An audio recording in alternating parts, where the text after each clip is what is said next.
Welcome back. It's Sarah Stokes here with Fully Stoked Podcast, and I have another fantastic friend. Actually, Alicia is my friend.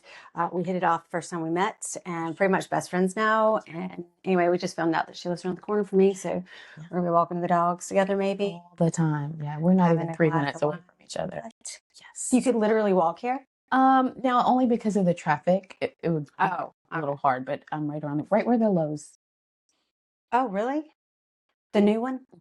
Oh, we just got 100%. a really big, nice Lowe's Yes. Foods. It's not open yet, though. It's not, and I've never been to a Lowe's. Is it good? I mean, I think so. I don't want to keep talking about wine, but they do have a wine bar. But so does the Cedar. Do they? Do you want to meet? Let's do At the that. Cedar? Sarah, Told you. let's do it. Let's do it. Okay. I'm serious. So seriously, like we just hit it off. Have you not been to this Cedar? I have, but I always look and just look at the people who are there. I'm like, who's hanging out at the Cedar? We got to do it. So they have live music on Thursday nights Let's do it. at the Cedar. Why would we go any further? Anywhere else. Right. Just walk there. Okay, so back to welcome to Fully Stoked Podcast. I am your hostess, Sarah Stokes. Cody is not here today because I am interviewing Alicia Fleming, and she is not only a fabulous mother and a fabulous bookkeeper and a fabulous director of Anderson Outreach, but she's got the biggest heart you've ever seen or heard of. And she's going to tell us a lot about Anderson Outreach, and she's going to tell us about her life and share a lot of great wisdom. She is a woman in business, and she's also just got a lot of wisdom. You've lived, right? Welcome. Thank you so much for coming, Alicia. She's very patient too. I had to set up my whole setup, and she was like, "Take your time. You're fine. You're fine." So I think the first thing we were talking about before we started filming was, and this is kind of a big deal. So your fight with breast cancer, Yes, and overcame breast cancer. She's been cancer-free for a year. Yes. Yay. Yes. Yeah, that's awesome. That is awesome. And you were telling me just like the biggest thing that you wanted to impart, okay, this wisdom to women, young women, old women, everyone, is that Advocate for yourself. Advocate for yourself, no matter what. If you feel like something is wrong or you just feel a little off, then just probe until you know. That's my thing. And you went to several doctors, right? Before anybody really would take you seriously. And what was your main symptom, which is not even a symptom? So my main symptom was I had pain in my right breast. And it was just abnormal. And I felt like there's got to be something wrong. So the first person that you usually share your concerns with is your gynecologist. Right. You know how they always go and do that manual test. Right. And so she didn't feel a lump. I hadn't felt a lump, but I just knew there shouldn't be pain there. Right. Then I went to my regular doctor. My regular doctor is a male. He's like, that's definitely not a symptom. So I just kind of pushed, and I decided to, go ahead and do an additional mammogram for that year. And it was not found in the mammogram. What? And so we ended up doing an ultrasound of the area. And once the ultrasound was there, the doctors behind the scenes said, hey, there's a few spots that we want to do a biopsy on. So had you not pressed on, you said that they probably wouldn't have found it at that early stage. And it was called the I think it's DCIS, and I don't know exactly what it stands for, but it's just the very early stage of cancer, breast cancer. And it is such an area where women can just get help for it. So you can just get it removed and then you just go forward. So you don't have to go through a lot. Like, only thing I had to do for treatment was radiation because it was such an early stage. But it wasn't even a stage 1 is what DCIS. Okay, good. Okay. So, but had you waited, it could have been stage not 2 found, or 3 by right? now. Yes. Oh. All right. So you have to advocate for yourself. You have to do that in any area, not just breast cancer. That's right. Business, life, relationships, Definitely. any of that. So that's really cool. I really enjoyed learning that about you. I didn't know that you were a breast cancer survivor prior to today. So Anderson Outreach. So this is 100% volunteer. Is that right? It is 100% volunteer. Director. Yeah. So she came and spoke. I met Alicia at Union County Network of Women. Had several people, Melinda Willison, and then Julie Thomas, and a few other people I think had mentioned that you would be a great person to come and educate our group about Anderson Outreach, and she's just so dynamic, and there's such a need for what Anderson Outreach does, and it's really close to my heart because it's what I did for my first career. In many ways, this has a lot of similarities. So, if you could just tell us a little bit about Anderson Outreach, and that would be great. And I'll just ask questions. And so Anderson Outreach is a nonprofit, and our specific niche is that we work with youth whose parents have died, they're incarcerated, or they have lost or given up parental rights. Yeah. And so they are in North Carolina. We have some kids in South Carolina and some in Georgia. And yeah, and so basically what we do is we typically try to go, it's not just a group home. We usually go to mental health facilities. So they are treatment facilities. So in addition to them living without parental support or family support, some of them may have a, long lost auntie that comes along and, still checks on them. But in general, for holidays, birthdays, things like that, these kids are living in this facility, getting treatment on a day-to-day basis, but they are living without family contact. Wow.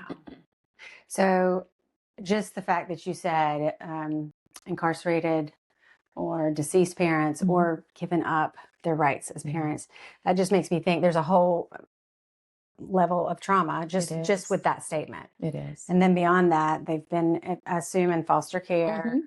And some have been adopted, believe it or not. A lot of situations, without trying to shame anyone, but there are a lot of situations where adoptions may not work out for a specific family. They may have a child, and the other child, they just don't mix. So I have some kids who, them and their siblings have been adopted, and they have been returned to the treatment facility. So there's a lot of abandonment, feelings of rejection. Most of the kids have experienced some sort of sexual abuse, whether it's by a family member, which is one of the reasons why they've been taken from, the family or the parent. We have one child who, has experienced something like that with a father, and he's been in care since he was very young and probably will age out of care. So it's all different types of trauma. I even have a specific child who his mom died of breast cancer. And so his dad remarried, and the partner really didn't want to be with the child and the behaviors that come with some mental health diagnosis. So he was placed in care. Oh, wow. That is heartbreaking.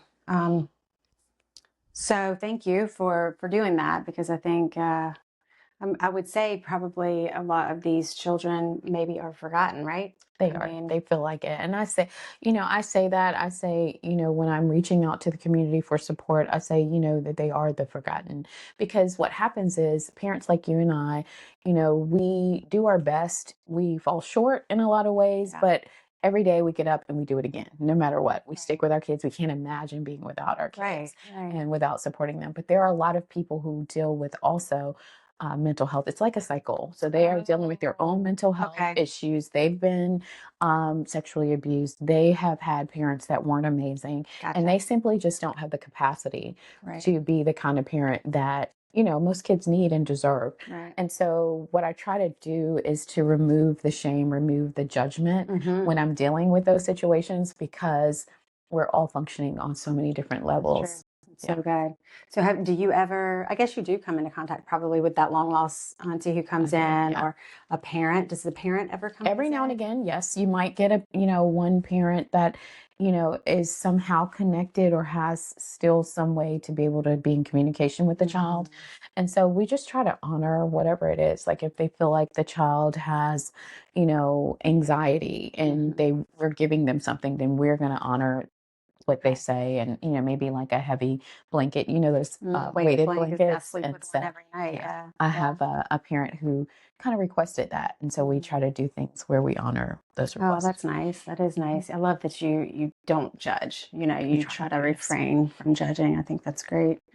Because I guess if there's a long lost auntie or parents, I would assume the child would probably, in most cases, want to have some kind of contact. And then if you've got, Anderson Outreach, if you were being judgy or judgmental, that would be another hurdle that child would have to overcome. So, wow, I didn't even think about that in your position, that you would have to deal with Every with now and again that. we do, yeah. And so like on a much. given holiday, most of our kids, so let's say out of 100 kids, you might have 4 that are actually somewhere with a long lost auntie or something like that. What? While we're doing all that we do with these kids, there's a few that still have some connection. Okay. And they may go off campus, but typically that would be like a major holiday, like a Christmas. So Okay.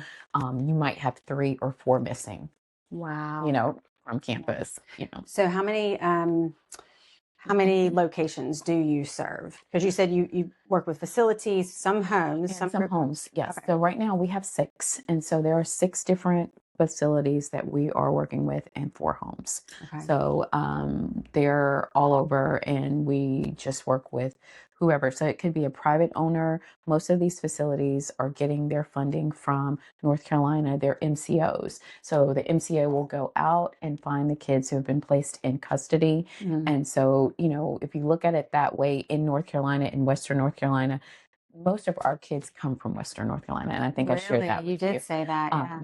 Especially in this area. So for whatever reason, the MCO brings their kids from here. So they're not all from Charlotte, Okay. but most of these kids do attend like a public school. So they go to school with our kids. Okay. So I was a teacher, and I worked. I got my degree in behavior. I don't know what it's called now, but it was called behaviorally and emotionally disabled.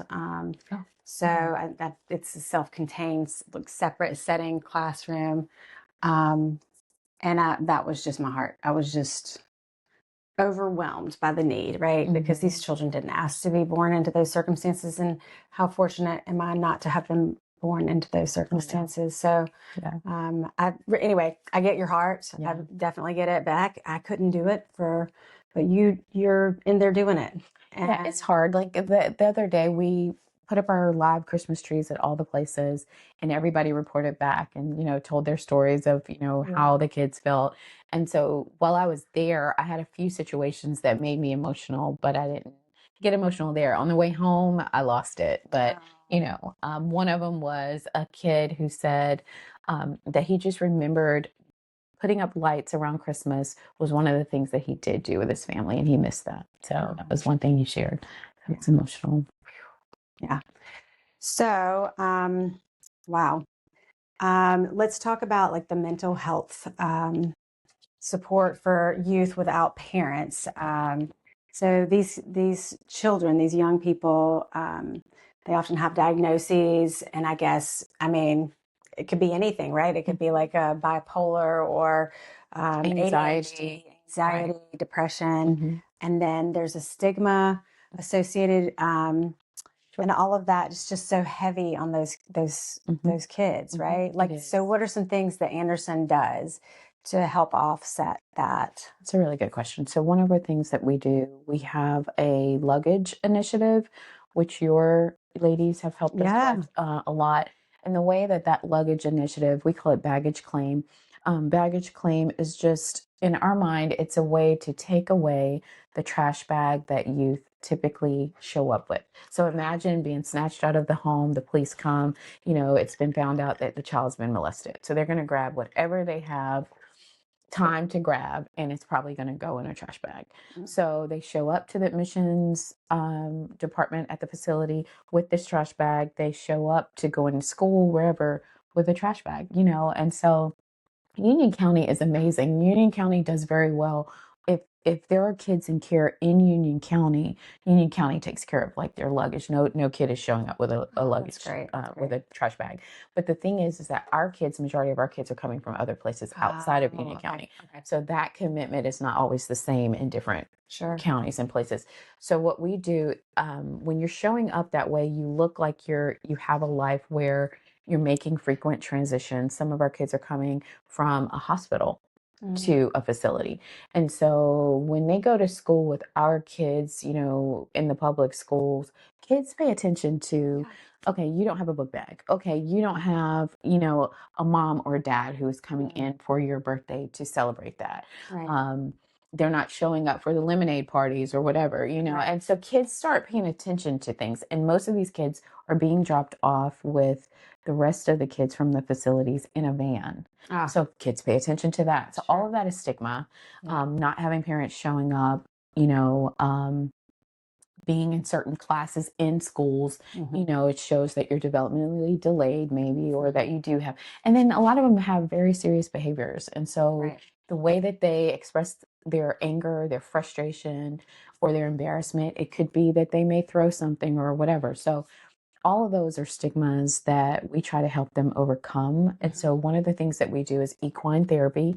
Equine therapy is an opportunity for them to do about 8 weeks of horse therapy. And so they go and they interact with these horses on a nice farm. It's huge. The one we go to is Brightside. Okay. And, you know, Tia is the person that handles pretty much all of their care. And she's just amazing. They're in great hands with them.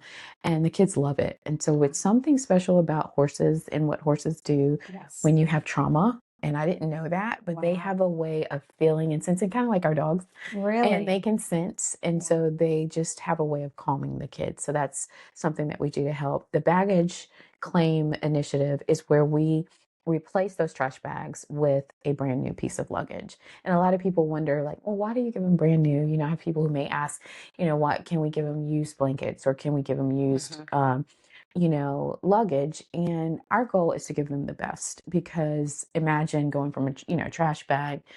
They don't feel like they deserve the best. Right. Right. They don't expect the best. They always expect whatever they can get, whatever's left over. Right. So my commitment is to make sure that they have the absolute best. That is awesome. So if somebody wanted to help, they could donate. Of luggage. course, backpacks is a big one, because the other thing is, you know, if a backpack breaks down or something like that, then, you know, there's not a mom who's going to pay attention to that to replace it. So we do backpacks, we do suitcases. Inside the suitcases, they're blankets.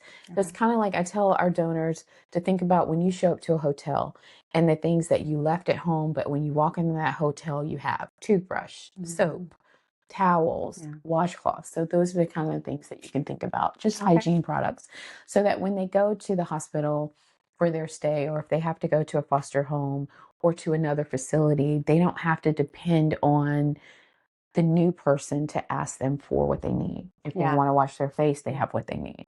So that's our commitment. Okay, that's awesome. That is awesome. We also celebrate the birthdays. We do their birthdays, and we also do their major holidays like Christmas, and, you know, maybe not, we don't do a whole lot about Thanksgiving, but, you know, they do a dinner, but we do the gifts for Christmas and things like that. Okay. Okay. So you're well taken care of this Christmas. That we're filming this in December. Today is the 16th, I think.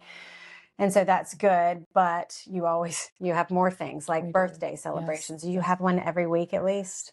Oh yeah. Yeah, at least one every week. Yeah, we have a team. They're called Joy Makers. Okay. So it's the people who will go, and they will go out to schools to help us, you know, in the various areas. Because, I mean, we have, you know, facilities in Albemarle and different places that are a little bit too far for me to go every day. Right. So we do have people who are committed to doing that, and we call them Joy Makers. So that's awesome. Yeah. The guy who called us earlier, James, he is a part of a group, Omega Psi Phi. And it is a chapter here in Union County, and they are just committed to our kids, and they have helped with donations. They've helped with ornaments. They literally went, and we did an event called Deck the Halls. And they went to the Union County facilities and decorated with trees. And, oh, wow. You know, you're seeing men actually put stencil and, you know, things on the trees, and they enjoyed it. So that's awesome. You know, the kids got into it and they loved it. That is awesome. That is awesome. All right. So do you have volunteer opportunities? We do. We do. So tell us a little bit. You could be a joy maker. You could be a person who would like to go. If there is a birthday in your area, I could reach out to you and say, hey, you know, you're, you know, close to this particular school in Marshville. We have a couple of birthdays. You could go and drop off.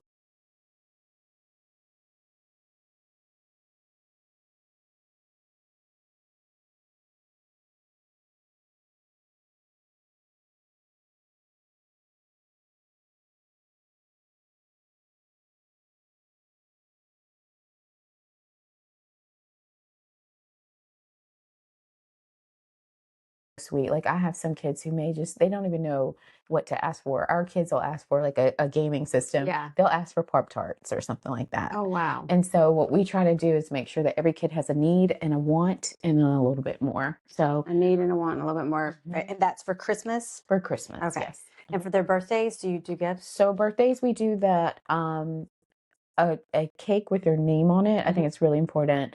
And then we ask them the flavor of the cake that they want. And so we try to accommodate that. And we get that, written up at usually a Publix or something like that. And then we do a gift and wherever they want it delivered. Sometimes they just want it delivered at their facility. They don't want to, share that at the school or whatever based on whatever experiences they have. Wow. Okay. So obviously money would be a great contribution. Donations are great. Yeah, Yes. you can do so much with that, That's right? so true. That's so true. And, in-kind gifts are great, but the bottom line is that there's so much that has to be taken care of. We may get the luggage, but then we have to fill that luggage with, a lot of items. And, we are also doing financial literacy workshops. We're taking the kids to, the Bloomingthal. I mean, these are tickets that have to be paid. And they've gone to see this year they've seen Wicked, they've seen Lion King. So we're giving them all these experiences, kind of standing in the gap like a parent. Right. So those are the things that cost, and that's not something that like an in-kind gift can help with. So donations help with them having those experiences. That 8 weeks with the equine therapy that cost, so those donations definitely help us to help them with getting exposed to all the things that they can possibly. So I was just thinking, at the Blumenthal, or if you went to go see the Lion King, you would have to also pay for the adults that are there, to chaperone, right? And you have to have a lot of adults. Yes. Because when they're in care, there are ratios that they have to, adhere to at all times. Right. So it's, I would say for a group of maybe 40, you're probably looking at about 10 adults, because you're also wanting to pay attention to what may trigger a child. Loud noises could trigger them. Just being still in one spot could trigger them. So you need someone who's going to be able to get them in and out. And that staff is typically, staff that has to be paid to do that. Yeah. Yeah. So how did you come to this? How did you find Anderson Outreach, and what actually brought you to the point? Because you spend a lot of time doing director stuff, don't you? I do. And you have a job. So she has a full-time job, but this is just in addition. This is pretty much a full-time job, right? It is. So I feel like I have two different jobs, but so I started out working at a facility similar to this. We call it a PRTF. And I had just transitioned from the financial field. I worked at Northwestern Mutual and another financial institution for years. And once COVID happened, I wanted to do something a little bit different and kind of just touch lives. And I remember writing this down, how if you write it down, it comes true. And I said to myself, to myself and to God, I wanted to be in a position where I could really help someone who needed help. And whatever my gifts were, that they would be able to be used. And so shortly thereafter, a friend of mine sent my resume, and she had no idea about this, what I had written down. She sent my resume, and she was a nurse at a facility. And she sent it into that facility. And the lady called me, and I'm like, I never applied for that job. And so I ended up being case manager or something like that, just to get to know the kids. And that's where I worked in that admissions part to see like how the kids came in, to see the gaps. And then I decided to go from there. Wow.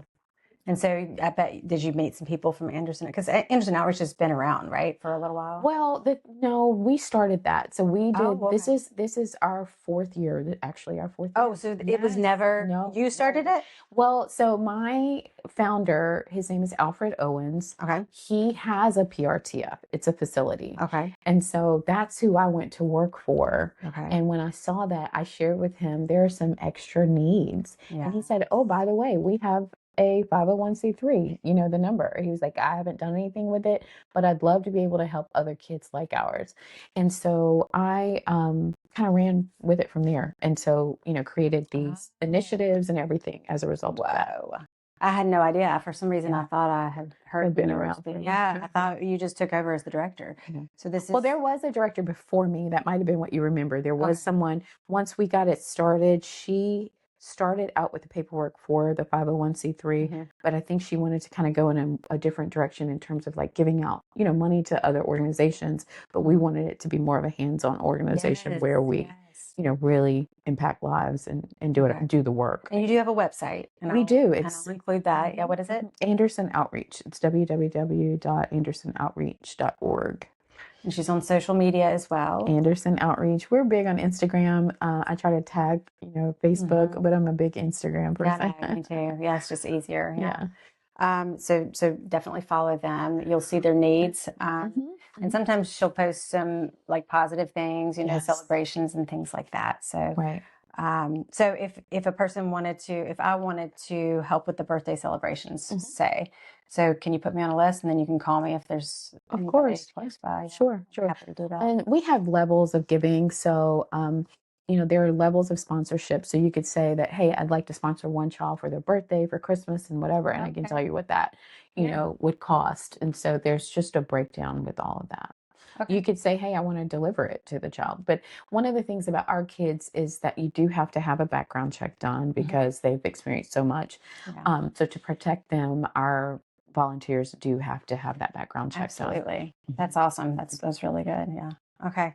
Well, that's something that I think a lot of people could do. Even if they couldn't physically be in person, they can sponsor a child. Of course. So how do the sponsorship, you said levels? There are different levels, and I don't know them all off the top of my head, but You can let us there's levels for businesses, and there are levels for individuals as well.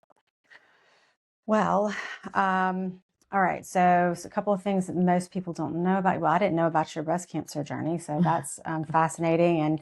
And yeah, thanks for sharing that. I will definitely be my biggest advocate. That's important. That's very important.